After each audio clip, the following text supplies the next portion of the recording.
Lanjut ke halaman 41 Tari, jangan lupa subscriber ya, biar tambah semangat bikin konten. Yang belum nonton dari awal cerita kami bikin playlist di profil YouTube bisa dicek secara urut dari 1 sampai akhir. Yuk lanjut kita ke cerita lanjut ke Tari lagi ya. Loh, kenapa pacarmu nggak disuruh mampir dulu, Ri? Mamak tampak masih bingung. Wajahnya penuh heran sambil menoleh ke arah jalan sana saat aku memaksa untuk menutup pintu. Dia kan sudah capek-capek nganterin dari kota ke sini, nak. Kasihan nak Rauf. Dia capek sekali pasti. Nada Mamak dipenuhi dengan kekhawatiran. Sementara aku masih memasang wajah tak peduli, sembari menarik tangannya dan membimbing Mamak untuk duduk di kursi rotan. Kami saling berhadap-hadapan. Mak, Tari ingin cerita. Namun, Mamak janji, ya, tidak bakal terkejut mendengarkannya. Aku meraih tangan Mamak, meremasnya sesaat dan mencium tangan kurus keriput tersebut. Bukannya tenang, Mamak malah memasang wajah tegang. Air mukanya pias. Dia benar-benar seperti orang yang sedang mendapatkan firasat tak baik. Kak kenapa, nak? Suara Mamak seperti gemetar. Bibir hitam keringnya lalu mengatup rapat. Manik yang kini keabuan tersebut menatapku dengan riak-riak kaca seperti hendak menangis. Apakah Mamak sudah bisa merasakan bahwa aku sedang tidak apa-apa saat ini? Aku hamil, Mak. Aku langsung turun dari kursi, bersimpuh di bawah kaki Mamak yang kukunya panjang kehitaman akibat seharian berkubang di sawah. Tangisku luruh bagai hujan deras di pengawal September. Dadaku sampai sesak. Tak kubayangkan betapa hancurnya perasaan Mamak saat ini. Tari. Mamak benar-benar terbata. Tangannya menyentuh kepalaku yang tertutup dengan hijab dan mengusap-usapnya beberapa kali sampai membuat hati ini teduh. Ya, aku memang terluka. Namun, berada di sisi Mamak dan mendapatkan sentuhan dari tangan pekerja keras miliknya, membuatku lebih kuat dari hari sebelumnya. Maafkan Tari, Mak. Maaf. Aku terus memeluk kaki Mamak. Menangis di atas dasternya yang tampak tipis akibat terlalu sering dicuci. Tuhan, aku adalah anak durhaka yang telah mengecewakan kedua orang tuaku. Maafkan aku, Tuhan. Tolong berikan aku kesempatan satu kali lagi untuk memperbaiki semuanya. Bangun, nak. Masih agak terbata, Mamak berusaha untuk mengangkat lenganku agar aku bisa berdiri dan kembali duduk di kursi. Namun, aku terlalu lemah. Hingga hanya bisa menghambur di sisi Mamak dan memeluk tubuh ringkihnya. Sudah. Kamu sekarang makan dulu, nak. Mamak siapkan dulu, ya. Kamu tunggu di sini. Mamak membantuku untuk duduk ke kursi rotan yang langsung berderit saat pantatku mengempas di atasnya. Air mataku yang tumpah ruah langsung dihapus oleh tangan kurus dan kasar milik Mamak. Sampai tak ada sisa setetes pun di sana. Jangan menangis, kata Mamak yang padahal dia sendiri telah menitikkan air mata di atas pipi kurusnya. Mamak juga, balasku sembari mengusap wajah Mamak. Mamak tersenyum. Aku tahu itu hanyalah berisi luka dan kecewa. Mungkin, di relung hatinya paling dalam, Mamak sedang menangis sejadi-jadinya.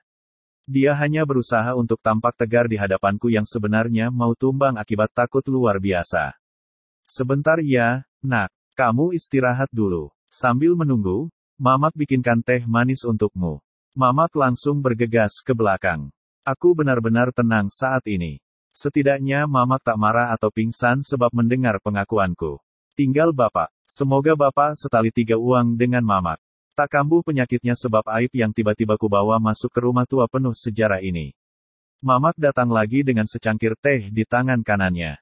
Wanita parubaya tersebut mempersilakanku untuk menyesap selagi hangat. Untuk menenangkan perut, kata Mamak. Jangan tanya betapa aku terharu dengan segala pengorbanan Mamak. Keikhlasannya menerima kondisiku, tak bakal bisa kulupakan sampai aku menutup mata. Janjiku, kelak aku akan membahagiakan Mamak, Bapak, Eva, dan Evi. Anak yang kukandung juga. Mereka berlima akan kubuat merasa senang sebab memiliki keluarga sepertiku. Aku akan bekerja keras, banting tulang peras keringat demi membuat senyum di wajah-wajah orang yang pernah kubuat kecewa. Bersamaan dengan siapnya makanan, Bapak datang dan masuk ke rumah. Wajahnya seketika tersenyum lebar. Lelaki kurus dengan wajah yang semakin keriput dan legam tersebut langsung menghambur ke arahku saat kusambut dia di depan pintu. Tari, kamu pulang? Nduk, tanyanya sembari mengusap-usap punggungku. Iya, Pak, baru saja. Aku menjawab sembari melepaskan pelukan Bapak. Kucium tangan Bapak dengan takzim. Lelaki berusia 50 tahun itu terlihat sangat bahagia. Wajahnya semakin terlihat menua meski rambut ikal bapak masih legam seperti kulitnya yang terbakar sinar mentari saban waktu. Naik apa, Nduk? Tanya bapak lagi sembari merangkul tubuhku dan berjalan mendatangi Mamak yang telah menanti di meja makan dekat dapur tempat kami memasak. Diantar Mas Rauf, Pak. Mana dia? Bapak ingin berjumpa anak baik itu. Aku menelan liur. Kepalaku mulai berdenyut. Kalimat apa yang harus kuutarakan di hadapan bapak saat ini? Dia sudah pulang, Pak. Ada pekerjaan di bengkel. Aku menundukkan pandangan. Tak berani menatap ke arah bapak. Sayang sekali, Mak. Apa tadi sempat ketemu si Rauf? Kami yang sudah sampai di meja makan yang terbuat dari kayu jati peninggalan Simbah, langsung duduk di kursi masing-masing. Aku menghadap bapak. Sedang Mamak duduk di sebelahku setelah selesai menata hidangan mewah yang jarang-jarang ada di keluarga sederhana kami. Iya, Pak, cuma sebentar tapi. Mamak mengulas senyum. Wanita tangguh itu lalu mengaut nasi ke atas piring kaca hadiah membeli deterjen untuk diberi ke bapak.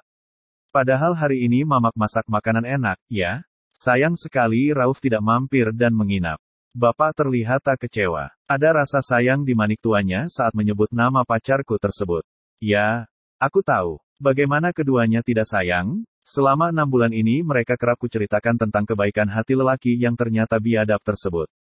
Mungkin, Bapak dan Mamak tidak bakal pernah menyangka bahwa sosok tersebut ternyata seorang monster yang berlindung di balik keroyalannya yang palsu. Ayo, kita makan dulu, Pak, kata Mamak mempersilakan Bapak. Eva dan Evi, Mak, tanyaku dengan rasa rindu yang besar kepada gadis kembar tersebut. Mereka pulangnya jam 2, Nduk. Kita makan duluan saja. Mamak pasti sudah menyisihkan bagian mereka.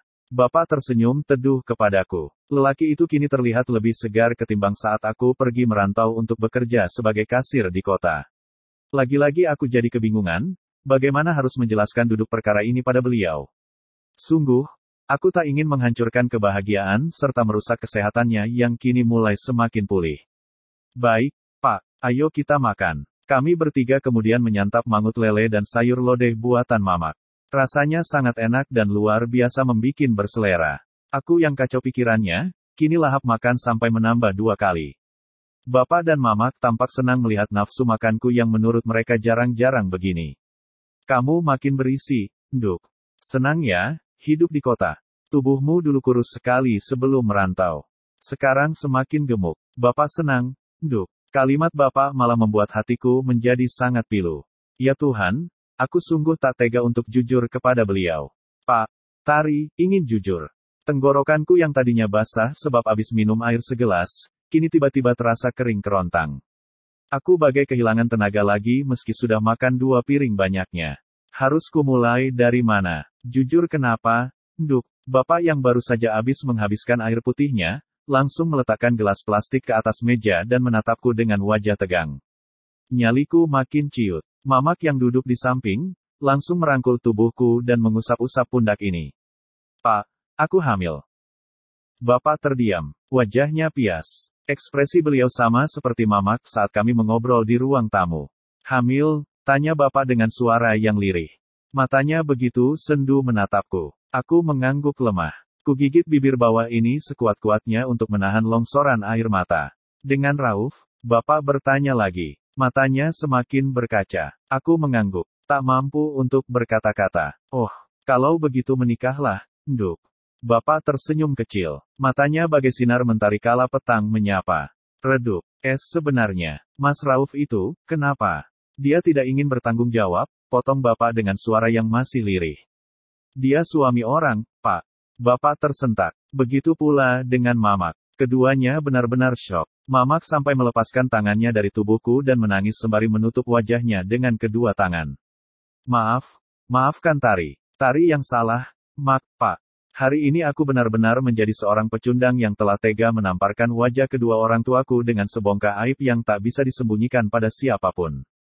Hanya tinggal menunggu waktu, satu kampung ini akan tahu dan mencerca kami sekeluarga dengan hinaan yang tak berkesudahan. Sudahlah, Ri. Nasi sudah jadi bubur. Kamu sudah kembali dalam keadaan selamat bersama Mamak dan Bapak. Bapak sudah sangat senang. Bapak beranjang dari kursinya, mendatangi kami berdua dan merangkul aku bersama Mamak sekaligus. Sudah, Mak. Ojo nangis. Anakmu enggak kenapa-kenapa. Kita mau punya cucu, loh. Apa kamu nggak senang? Air mataku seketika sebak. Langsung kupeluk tubuh Mamak dan bertukar tangis dengannya. Sementara pelukan dari tangan kurus berurat milik bapak semakin erat merangkul kami berdua. Bois, toh, kalian sudah tua. Masa menangis begini? Nanti malu kalau didengar tetangga. Kata-kata bapak sungguh sangat lembut. Tak ada sedikit pun nada murka, maupun pitam dari suaranya. Ya Tuhan, Bapakku, Mamaku, mereka laksana dua malaikat yang ditugaskan Tuhan untuk menjagaku.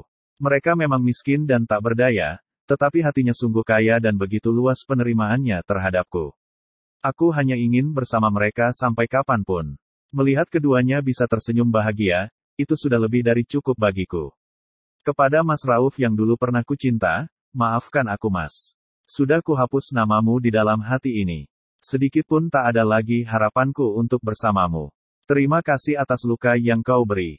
Aku akan semakin bertambah dewasa berkat pembelajaran yang telah kau timpa paksa buatku. Meski sulit, tapi aku akan terus bertahan. Bersambung.